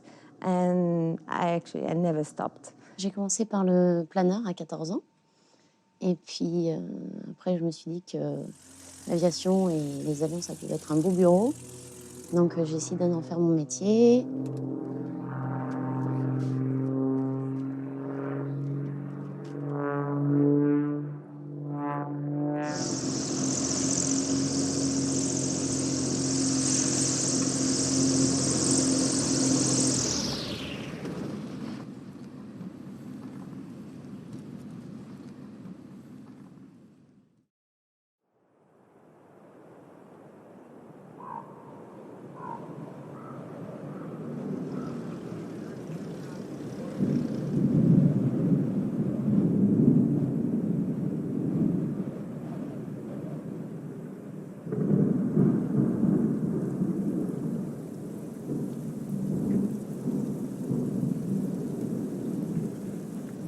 Well, nothing has been happening here because of low cloud, rain, and winds that are too high.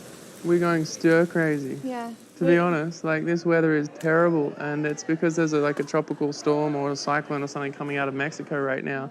It's just dumping rain here in Texas. There's supposed to be 4 programs, and I guess maximum will get 2, which are not the most selective programs because the most selective ones are the unknowns.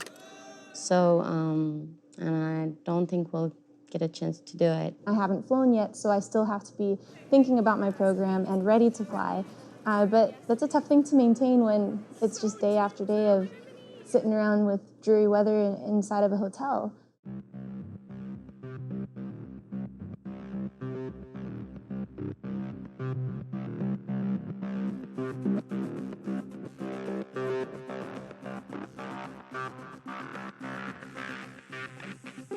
Ladies and gentlemen, here's our youngest pilot in the competition, Melissa Pemberton of the United States. She's a very talented young lady, and this is her second world competition, and she's got big shoes to fill.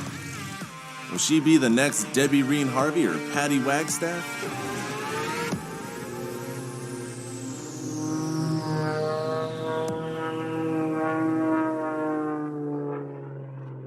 My dad was a deep sea diver, and we dredged for gold as kids growing up. So, and he would take us rock climbing as a family. I think that my father's adventurous side was really passed on to me, and my mom comes from an aviation family.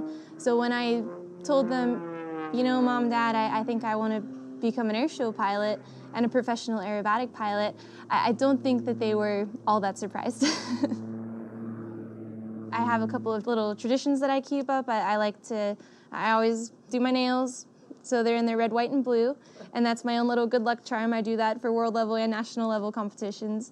Melissa is a great pilot and a great aerobatic pilot, and I think if she chooses to continue at this level in competition, she'll do very well. What most pilots do that are serious about competition is they start at sportsman and then they work their way up and gradually gain the experience and skill that they need. That's exactly what Melissa did. And plus she has a good aircraft, good support.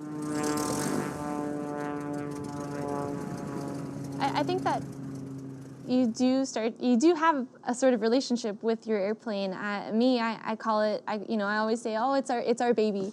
I spend way more time with that airplane than I do my husband.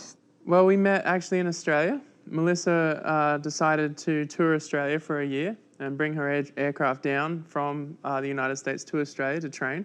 And I met her through a mutual passion of base jumping, which is jumping off cliffs with parachutes. Something that really attracted me to Melissa in the first place when we first met was just that pure drive that she has to set a goal and then go after it and not let anybody get in the way, you know.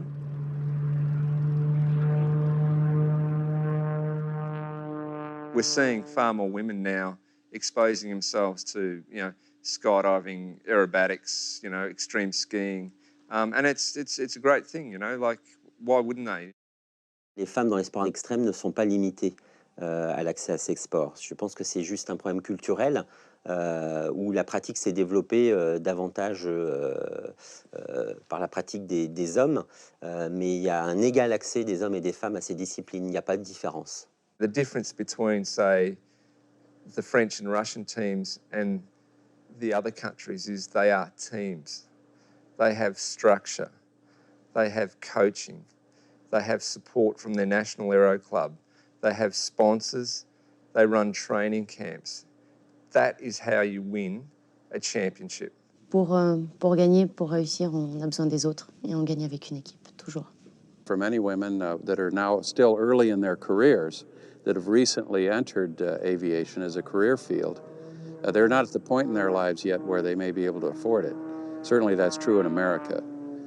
Now the subsidized or the state-supported teams, that's a little different. Many countries, it is a hobby, and so therefore you have to weigh your time and your commitment to that hobby versus making a living to pay for the hobby and what your participation level will be. It's very expensive to become involved in aerobatics because, first of all, you have to be an experienced pilot to begin with. And then there's the purchase of the aircraft, and the aircrafts now are all in six figures in US dollars, $200,000 to $400,000. But then the training, of course, is also very intensive and very expensive. I will say this, it's not so expensive to start in aerobatics. It's only when you get into serious competition later, not only money, but also a lot of time. I'm on the road from January through November with air shows, and then adding a world level competition and training to the mix, it leaves me with very, very little spare time. It requires a lot of dedication and a lot of sacrifice from other parts of your life and family.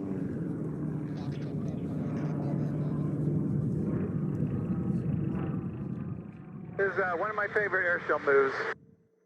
We're going to roll up, roll up, roll up, roll up, roll up. We're going to transition into an inverted, upright flat spin, spinning down, spinning down, spinning down. It's kind of wild, but it's actually gentle. It really is. Okay. I would kid you by that. But you might want to brace your head, okay? You might want to brace your head. Ready? Here we go. We're going down first. We're just going down right here. Going down, approaching the show center. Coming up into that. Pulling up 7 Gs. Rolling to the right. Look to the left. Rolling, rolling, rolling to the right. Rolling to the right. You still with me? You still with me? Here we go. Quarter into the flat spin to the left. Flat spin to the left. Woo!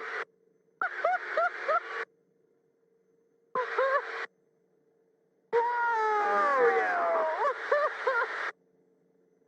That's one of my favorite ones. You can relax. You can relax.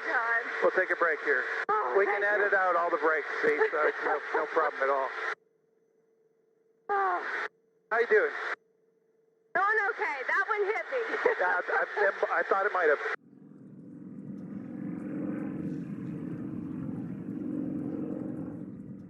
We have such skilled men and women, and as far as figuring out who the biggest competition is, that's a tough one. My competitors are all my friends, so it makes it extra fun.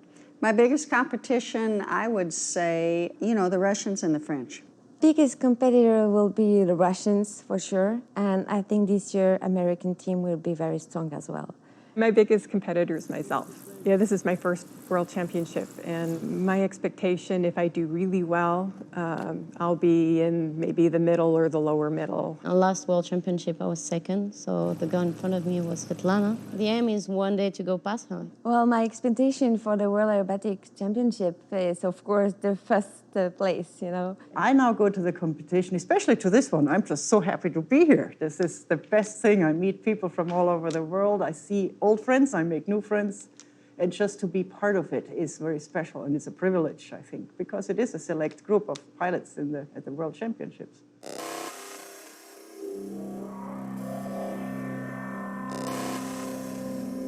This is the last day of the competition. the big showdown for our female pilots to become the 2013 World Aerobatic Champion. Who will take home the title?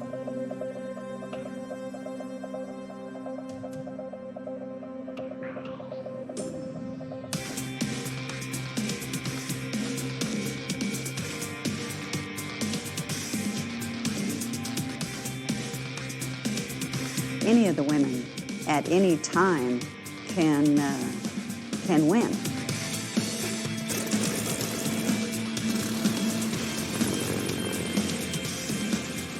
You need teamwork, you need structure, you need discipline, drive, determination, all of those things to get the top result.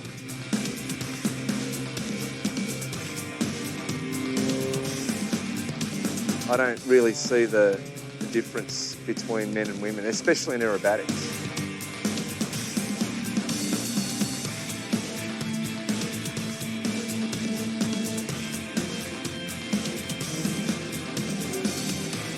The top women pilots are fantastic pilots.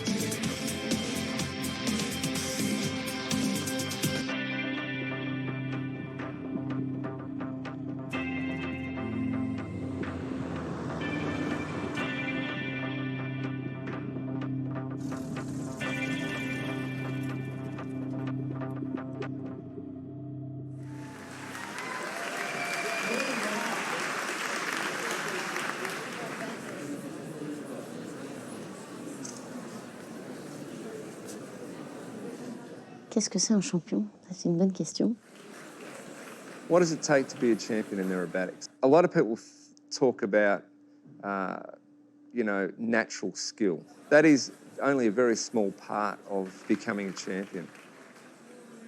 Parfois, c'est décevant parce que il y en a qu'un de champion du monde. Parfois, on passe à côté de très peu. Et donc, c'est cette persévérance qui finit par payer. I just feel that I've gained so much from aviation, and hopefully I've helped to pave a path so that it's easier for other young women to get where I am and beyond where I am. Ladies and gentlemen, the winner of the 2013 World Aerobatic Women's Championship is Aude Limordon.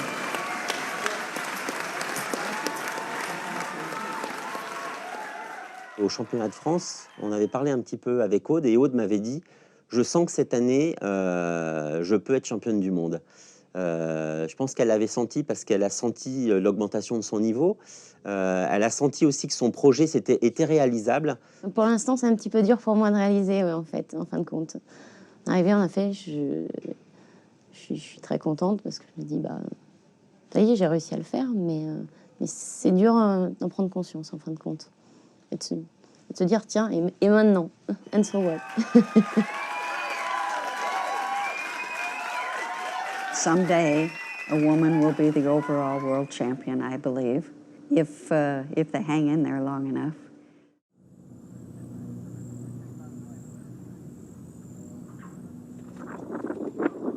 Ta-da! Okay, I didn't quite have the speed there. Oh my gosh. Awesome job, Connie. I can't believe I did it. How are you doing?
have slipped the surly bonds of earth and danced the skies on laughter's silvered wings.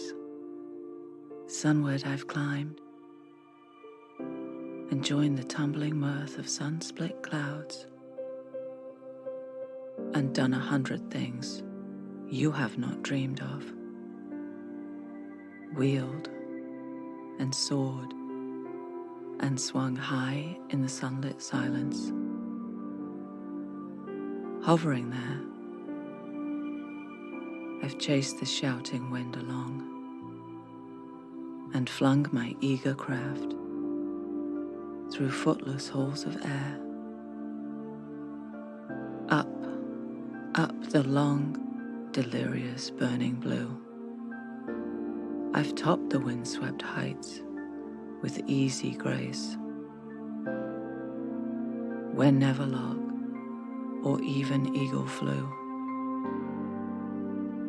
And while with silent lifting mind I've trod the high, untrespassed sanctity of space, put out my hand and touch the face of God.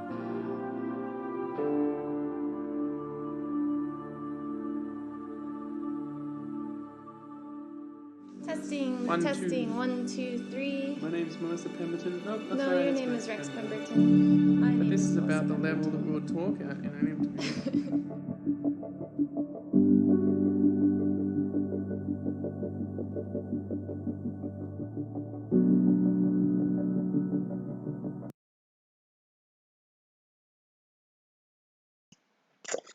So, hope you guys enjoyed that video there. Just amazing to see how far female pilots has come from back then till now, and to do those aerobatic stuff up in the air, they can have at it. They can have at it. So, awesome video there. Hopefully you guys enjoyed it as well. A little bit of history of female aviators as well. There's some names I have never heard of. During the, I think it was during the middle of the show there. Some names that I have never heard of, but they did some accomplishments. Being the first in female piloting. So just amazing how, you know, it came from back then till now, and you just see a whole bunch of them now doing a lot of air flights in our airs. So good documentary there, and hopefully you guys enjoyed it as well. Tim says it was a good listen. It was a very good listen, indeed. So amazing stuff. Before I go, I promised him I will do a couple of quotes. I didn't plan on any quotes tonight, but I said I have been behind on my calendar here, so I will try to read some. I'll try my best to read it with the camera lens here. So this was posted on my Discord, so we're gonna go ahead and take a look. It was during the weekend there. So this is from General George S. Patton. This is from Saturday here. Never tell people how to do things. Tell them what to do, and they will surprise you with their ingenuity. I probably said that wrong, but it's whatever. All right, and then the bottom here is on a Sunday. This is from Napoleon Hill. Victory is always possible for the person who refuses to stop fighting. So good. I'm going to try not to tear it off as well because I am behind. So this was yesterday. And happy Victoria Day to the people in Canada. I have no idea what Victoria Day is, but anyway, this is from what's this from? Dr. Seuss. This is from Dr. Seuss. To the world you may be one person, but to one person you may be the world. That's a good one. Go ahead, Dr. Seuss. Wait, what? Ajay ud iti, huh? I think Nancy Nancy might be I don't know. Anyway, and here's today's quotes from Grace Hopper, U.S. Navy Rear Admiral and computer scientist. All right, let's see what Kelly does here. All right. When you have a good idea and you've tried it and you know it's going to work, go ahead and do it because it is much easier to apologize later than it is to get permission. So those are your. Oh wait, hold on. Ajin Owiti. Ajin Owiti. Okay, I got you. I probably still said it wrong, but it's whatever. So Nancy was doing the dictionary pronunciation of it. Ajin Owiti. I've been doing a lot of pronunciations those last 2 weeks. I have someone that have follows online from the Philippines, and she's trying to get me to learn Tagalog. And I'm just like, I'm gonna need some practice on it. So it's been a whole bunch of words and stuff and all that. So okay, here we go. Ingenuity. Ingenuity.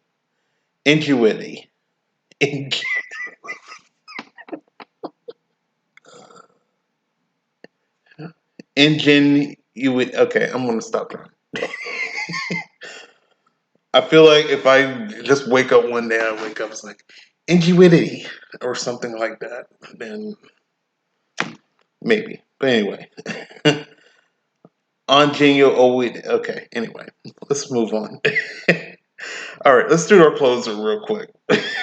Let's do our quiz. Let's do our closer. Barring extreme elements, commands is working on me.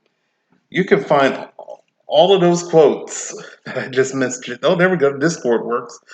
The quotes I just read on my Discord. If you have not followed my Discord, please do. You get quotes like this, any stories that you've seen tonight on the show.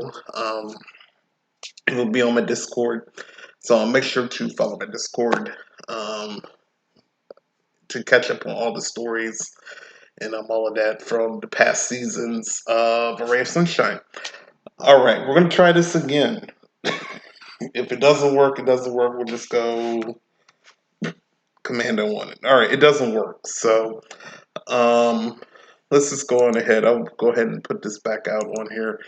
The Mental Health Hour with Tim and Gemma. Tim is in here. I gave him a shout out earlier. He's in the comments. I'm going to try to save the as best as I can because it will be a time limit on how to do shout outs. But the Mental Health Hour tomorrow night, 6 p.m. Eastern, 3 p.m. Pacific, 11 p.m. UK. They're doing grounding techniques 2. Once that will pop up on the screen here, I will definitely show y'all the poster. So let's see here. There we go. We'll go ahead and go back on the other one. There we go. Grounding yourself 2. Again, taking another look at grounding techniques, what they are, and how we can utilize them in our daily lives. So make sure to check that out tomorrow night. I think Nancy said good night. Good night, Nancy. Thank you for stopping by. We will also be discussing Jen's going to have a good laugh on that. He always gets Gemma for the words, but I think now for one show he's going to get me for a word. So stay tuned for that tomorrow night as well. If you want a good laugh on that. So, but anyway, ground yourself to episode 94, the Mental Health Hour tomorrow night. And if you want to go back, look at the very first episode of the Mental Health Hour. They have done Ground Yourself number 1 on your YouTube, Spotify, anywhere up there. episode 1 of the Mental Health Hour. They're revisiting Ground Yourself 2 tomorrow night. And also, I'll keep the ad up because I don't have the my Stream Elements. Jim in Chicagoland tomorrow night as well, 11 p.m. Eastern, 8 p.m. Pacific. He's going to do Catalyst, be on the candle, talk about your day, any topics, anything that goes on in your life. Tomorrow night, 11 p.m. Eastern, 8 p.m. Pacific. And he also is doing Saturday Night Trivia, though I think he might be off again this Saturday. I think his birthday's coming up. If he didn't mention, I think he mentioned Saturday. He mentioned it. His birthday's coming up, so he's going to be off this Saturday. So whenever his birthday comes, let's wish him a happy birthday as well. But he'll be off this Saturday. He will be back the beginning of June for another edition of Saturday Night Trivia. That's 10 p.m. Eastern, 7 p.m. Pacific on his channel. Thank you, Tim. Jim in Chicagoland. Give him a follow. That felt nice. Not have to go back to all missing shout outs. So thank you so very much. He is off for Memorial Day. Okay, Memorial Day as well. Okay. I thought he mentioned something about a birthday as well. Episode 6 is when she joined the okay. So episode 6 of the Mental Health Hour will be the very first topic of Ground Yourself. So episode 6. Check that out. All right. And that should be it. I think I've done everything. The show's done. I'm good. But by the way, before I go, I did mention this to Nancy. I know she left. I think it would be important to Tim as well to learn.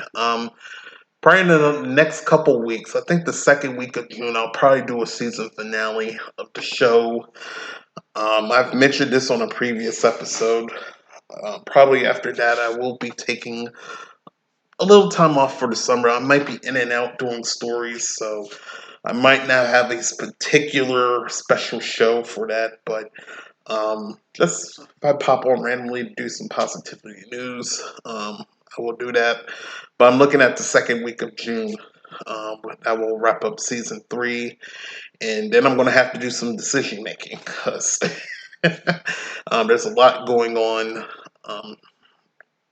personally for me that I have to sort out. So it's good to take a break during the summer, but just know I'll probably after June. What's our last Tuesday? June the 13th. Mid-June's a good way to close out the season. So if I'm looking at it correctly, June 13th will probably be our season finale. I'll want to make sure I'm positive to book that in.